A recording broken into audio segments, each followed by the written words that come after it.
a film to the band Mudhoney. Why did you choose this name mentioning the movie? You were saying? I was saying that we'd seen a bunch of other Russ Meyer movies, and they were great. And we hadn't actually seen the Mudhoney movie. They were kind of hard to see, you know. Like I remember seeing them at a museum retrospective and stuff once, and one other time, you know. But Mark suggested it, and it sounded like a good band name to us. You know, Faster Pussycat was taken. Actually, I went to, there's a theater in Seattle that, you know, this is before video was, you know, everyone had VHS tapes, DVDs or anything like that. So there was a theater that would, like an art house theater that like every day would play a different thing. And one night they had like 3 different Russ Meyer movies, and Mudhoney was the one in the middle. And after seeing the first one, I was hungry, so I left and didn't see Mudhoney.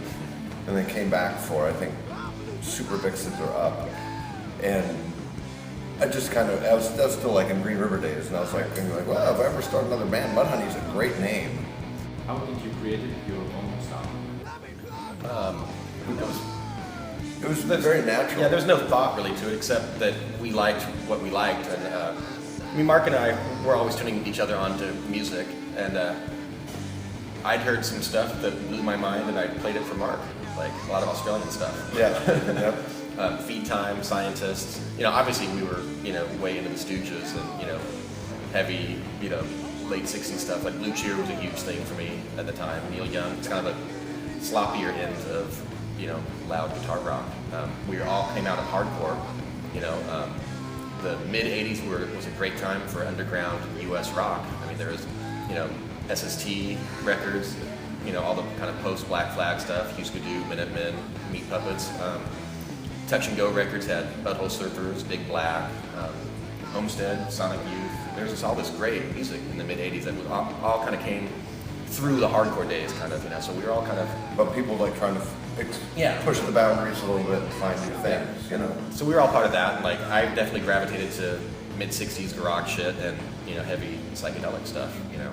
So it all kind of just came together pretty naturally. Some say that the name grunge was born from you. What can you tell us about it?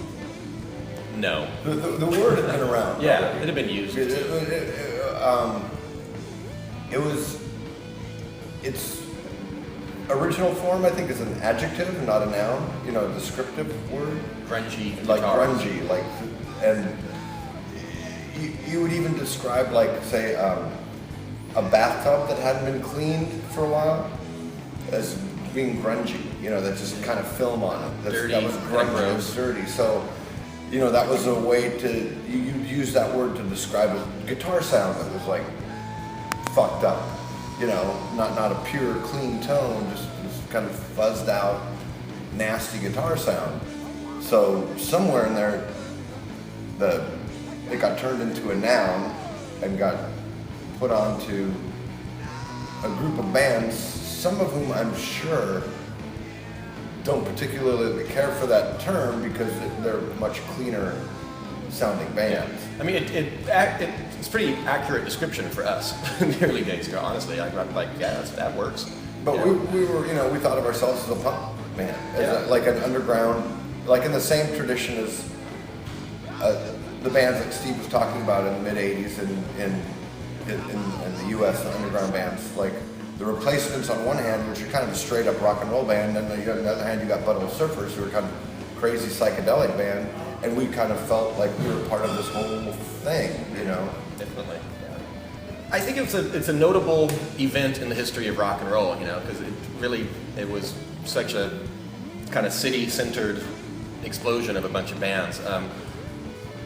A lot of the history of like commercial pop. Yeah, totally. Because, yeah, I mean, you know, before that it was like kind of lame, weak-sounding power ballad LA hair metal bands, and or like the CNC Music Factory and Michael Jackson and Paula Abdul.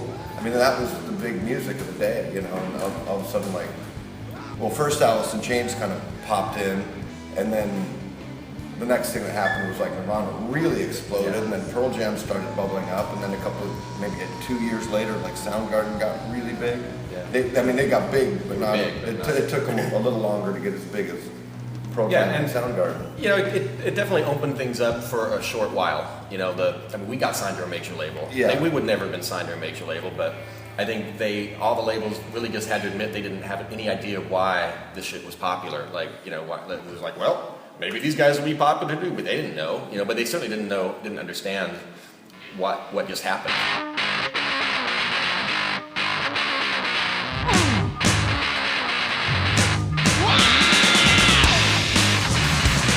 You have realized that Touch Me and Soup was the sound of the turning point. It was our first thing we did, so I don't think we really realized it, you know, too much. I mean, it's the first 7-inch, you know, like for a lot of bands, you know, the earliest stuff is kind of the golden stuff. So I'm not surprised by it, you know, but it you know, I don't know. It was just what we put out first. Yeah. So tonight you play on stage that theoretically became famous because Nirvana played it. I would like to know what is the relation between you, the creator and one of the first bands of this genre, and Nirvana, that probably are the most famous bands. You know, there were bands before us, like Soundgarden started in '84, the Melvins started in '83. Yeah. You know, we're hardly the founders of anything. And you know, we met Novoselic in '83 probably, with at least '84, because he was just always with the Melvins. He was just their tall, goofy, you know, friend / roadie at the time, you know, who always wanted to talk about Mustang guitars with me. So we've known those guys, you know, like at least some of them forever, you know, like so, you know, we saw them very early on, you know, they did some shows with us now and again, right? You know, so they were just kind of a brother band, you know, to us. It was really exciting when they exploded. You know, The Sonic Youth are part. They are part of your friend.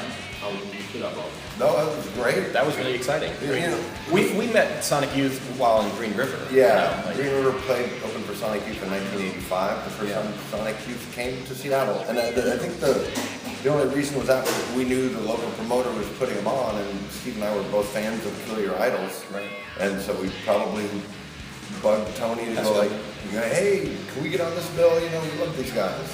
But it was great just to play with him back then, you know. And you know, Thurston's such a record guy, you know. I mean, he was definitely had his ear on the pulse, you know, and you know, kind of stayed in contact with Bruce Pavitt. You know, I know Bruce sent him the tape of our stuff before the 7-inch was even out, you know. And then they said they wanted to cover "Touch Me, I'm Sick," you know, which is really exciting.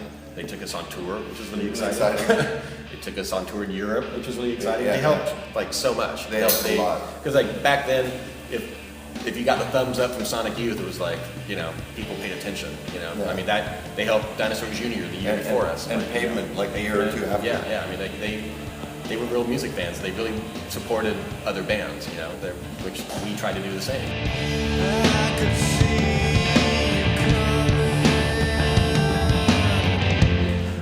After so many years, how the Mudhoney are changed? Do you feel yourself as the same of 25 years ago, or do you change it? Well, I feel like the same person. Yeah. Just older, you know. I don't know, wiser is really a term, but you know, we've been living. You know, we don't just sit around being Mudhoney, you know. You know, 3 of us have kids, and you know, we're all married, and you know, we have jobs and things to do outside of Mudhoney, you know. So we just kind of keep going, and like anybody's life, you know. I think, you know, I always wanted this in, you know, earlier generations in America anyway. You know, there was like different things you do at different times in your life, kind of, you know, and our generation seems to just keep doing the same stuff, kind of, as we get older, which is interesting. You know, I mean, I think of what I did when I was 15 and 16. I was obsessed with, you know, punk rock, skateboarding, and that kind of crap. I still am. Like nothing's changed about that. I mean, We just refuse to grow up. Yeah, but I think it's a collective thing with our generation. You know, Yeah. I you know, like I never felt the need to like you know, to start wearing a tie and smoking a pipe. like my dad did at age 21. Like it started at age 21, kind of, like, all right. Yeah. And like why not do everything that they gave you happiness when you were a kid. Yeah, why stop doing it? Yeah. I think we have a better idea. Yeah. Like chronic masturbation. Okay. Do you have any future project now? We're working on new songs. Yeah. We'll have a new record out. No, don't put a date on it. Don't jinx it. I won't jinx it. We're working on new songs. It'll be a while. Or maybe not. Who knows? Okay. Talking about your career, there is something that you would like to tell or express, but now it's just the music you still have not or cannot express. Artistically, I feel perfectly fine with music. I mean, we do other music outside of Mudhoney too. I've put out a few solo records, much more folky. I do other things. I have a band in Portland. Just little things like that are fun and musically creative. But that's really the only art form that I seem to be drawn to. I can't draw, for example. Well, I've gotten really good at drawing penises on the walls at backstage. If you ever go backstage to any backstage room and you see a penis on the wall, it's him. Okay. He's the only one who does it. I don't know why. Okay, perfect. So we finished the question. Thank you so much Thank you for your time. Yeah, thank you.